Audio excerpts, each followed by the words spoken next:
మోతీచూర్ లడ్డూకి కావాల్సిన ఇంగ్రీడియంట్స్ ముందుగా ఒక బౌల్లోకి 1 కప్పు శనగపిండి తీసుకొని కొంచెం వాటర్ మిక్స్ చేసి ఇలా కన్సిస్టెన్సీని ఈ విధంగా మిక్స్ చేసుకోవాలి. దీనిలోకి చిటికెడ సాల్ట్ను కూడా యాడ్ చేసి మిక్స్ చేసుకున్న తర్వాత ఒక ప్యాన్లోకి ఆయిల్ తీసుకుని ఆయిల్ బాగా హీట్ అయిన తర్వాత గరిటెతో ఇలా కొద్దిగా వేసి 2 మినిట్స్ అయినాక ఇలా ఫ్రై చేసి పక్కకు తీసుకోవాలి.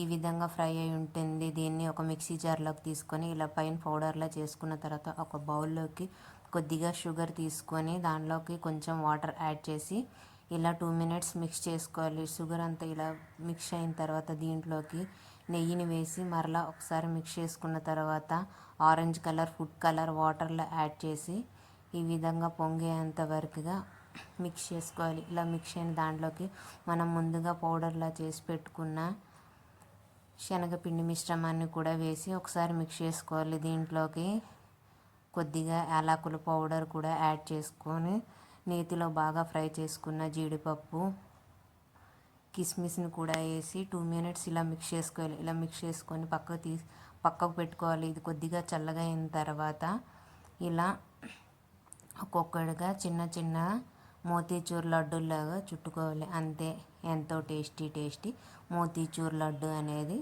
ప్రిపేర్. మీకు కనుక ఈ వీడియో నచ్చినట్టయితే లైక్ చేసి సబ్స్క్రైబ్ చేసుకోండి. Thank you for watching.